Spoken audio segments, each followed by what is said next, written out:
Bismillahirrahmanirrahim. Assalamualaikum warahmatullahi wabarakatuh. Alhamdulillah, mari kita panjatkan puji dan puja syukur kehadiran Allah Subhanahu wa taala, Tuhan yang Maha Kuasa. Karena dengan rahmatnya, dengan hidayahnya, sehingga kita pada kesempatan ini dapat berkumpul dalam rangka melaksanakan satu kegiatan atau pertemuan yang berkaitan dengan adanya program guru penggerak di sekolah kita ini dan SDN Impres Kelapa II yang nantinya akan dipandu oleh saudari atau rekan kita yaitu Ibu Rahma SPD.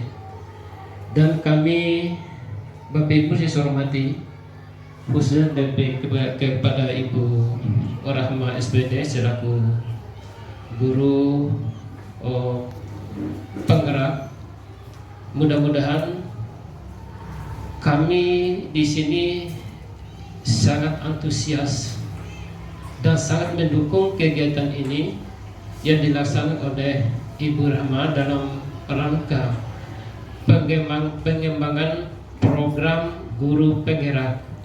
Mudah-mudahan kegiatan ini dapat bermanfaat untuk kita semuanya, untuk guru-guru di SDN Impres Kelapa II maupun guru-guru yang... Assalamualaikum warahmatullahi wabarakatuh. Terima kasih kepada Bapak Kepala Sekolah atau pejabat mewakili dan serta Bapak Ibu guru yang ada di SDN Impres Kelapa II atas waktu dan kesempatannya yang diberikan kepada saya untuk mempresentasikan tentang materi pemahaman budaya positif.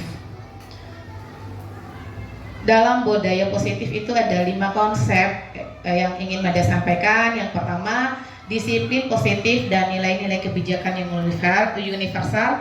Yang kedua, teori motivasi, hukuman dan penghargaan, serta restitusi. Yang ketiga, keyakinan kelas. Yang keempat, 5 posisi kontrol. Dan yang kelima adalah segitiga restitusi. Baik, yang pertama yang dibahas di sini adalah disiplin positif dan nilai-nilai kebijakan yang universal. Apa makna disiplin? Biasanya kita menyebutkan disiplin, harus disiplin gitu. Apa sih disiplin itu? Disiplin itu berasal dari bahasa Latin yaitu disciplina yang artinya belajar. Makna asal kata dari kata ini berkonotasi dengan disiplin diri dari murid-murid. Ini pendapat Socrates dan Plato. Sedangkan yang kedua, disiplin diri membuat orang menggali potensinya menuju sebuah tujuan apa yang dia hargai. Dan yang ketiga, namun dalam budaya kita, makna kata disiplin telah berubah menjadi sesuatu yang dilakukan seseorang pada orang lain untuk mendapatkan kepatuhan. Sedangkan yang terakhir adalah kecenderungan umum adalah menghubungkan kata disiplin dengan ketidaknyamanan, bukan dengan apa yang kita hargai atau pencapaian suatu tujuan mulia. Biasanya kalau baik Bapak Ibu, kalau untuk budaya positif secara tingkat sekolah itu lebih harus yang pertama dulu kita dalam kelas. Itu namanya peraturan kelas. Apa sih kesepakatan kita guru dengan siswa? Biasanya kita sering mengikuti pertemuan-pertemuan itu di Zoom ataupun keyakinan apa atau kesepakatan apa yang ada dalam ruangan ini.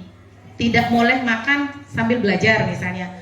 Jangan mengganggu teman, konsentrasi dengan pelajaran yang kita pelajari saat ini. Itu lebih ke peraturan kelas kita. Nah, setelah peraturan kelas kita keyakinan kelas. Nah, dari peraturan naik ke keyakinan kelas. Keyakinan kelas. Kalau kita fokus dengan materi yang kita ajarkan, apa? Keyakinan apa? Tanggung jawabnya. Itu bentuknya tanggung jawab siswa, tanggung jawab. Baik, Bapak Ibu, kalau untuk budaya positif secara tingkat sekolah itu lebih harus yang pertama dulu kita dalam kelas. Itu namanya peraturan kelas. Apa sih kesepakatan kita guru dengan siswa? Biasanya kita sering mengikuti pertemuan-pertemuan itu di Zoom ataupun keyakinan apa atau kesepakatan apa yang ada dalam ruangan ini. Tidak boleh makan sambil belajar misalnya. Jangan mengganggu teman, konsentrasi dengan pelajaran yang kita pelajari saat ini. Itu lebih ke peraturan kelas kita. Nah, setelah peraturan kelas kita keyakinan kelas. Nah, dari peraturan naik ke keyakinan kelas. Keyakinan kelas. Kalau kita fokus dengan materi yang kita ajarkan, apa? Keyakinan apa? Tanggung jawabnya. Itu bentuknya tanggung jawab kita, tanggung jawab siswa, tanggung jawab bisa tanggung jawab. Untuk segitiga restitusi, yang pertama menstabilkan identitas. Ini lebih ke guru berkata berbuat salah itu hal yang manusiawi, tidak ada manusia yang sempurna. Bapak Ibu juga buat salah, kita pasti bisa menyelesaikan permasalahan ini. Bapak Ibu tidak tertarik untuk mencari tahu siapa yang benar, siapa yang salah. Bapak Ibu lebih tertarik untuk menyelesaikan masalahnya. Kalau kamu menyalahkan dirimu sendiri terus-menerus, apakah kamu bersikap baik pada dirimu sendiri? Yang kedua, validasi kebutuhan. Biasanya guru berkata, kamu bisa saja akan melakukan hal yang lebih buruk, tapi kamu tidak melakukannya. Kamu pasti punya alasan mengapa kamu melakukannya.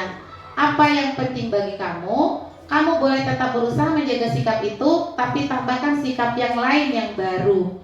Yang kelima, maukah kamu belajar cara lain untuk mendapatkan yang kamu butuhkan tanpa harus memukul? Apakah kamu bisa melakukan dengan baik? Lebih baik besok pagi. Jadi lebih ke menanyakan bagaimana siswa itu bisa berubah. Dan yang terakhir adalah menanyakan keyakinannya. Biasanya anak melihat kesalahannya dihubungkan dengan norma sosial dan nilai-nilai yang mendasari manusia berinteraksi dengan orang lain. Biasanya guru akan berkata, apa nilai yang kita percaya di kelas atau di sekolah kita? Tadi balik ke keyakinan kelas kita, menghargai orang lain, bertanggung jawab. Itu lebih ke meyakinkan bahwa anak ini sudah paham dengan keyakinan kelas yang sudah diyakini bersama. Yang kedua, nilai-nilai universal apa yang telah kita sepakati. Nah, tadi universal, kebutuhan apa yang kita butuhkan di sekolah ini, kebutuhan apa yang kita butuhkan pada saat belajar. Kelas yang ideal itu seperti apa sih? Nah, kamu ingin belajar seperti apa? Nah, itu yang perlu juga kita pertanyakan ke siswa. Kamu ingin jadi anak seperti apa? Nah, kalau begini modelnya, nanti kalau sudah naik ke kelas lanjut atau sekolah selanjutnya, ingin jadi apa gitu. Padahal kan lebih kita menanyakan keyakinan lagi. Dulu kamu bercita-cita dari polisi, apa iya? Polisi itu harusnya seperti ini, kan tidak. Jadi anaknya disiplin yang pertama. Yang kedua, menghargai teman, lebih ke menyayangi teman, lebih ke itu. Balik ke cita-citanya. Pasti anak-anak kita tuh punya cita-citanya. Dan yang terakhir, apa yang kamu rasakan ketika kamu melakukan itu? Kamu akan menjadi orang seperti apa gitu. Lebih ke itu. Lebih menanyakan bagaimana keyakinan dirinya untuk merubah dirinya, merubah mindsetnya.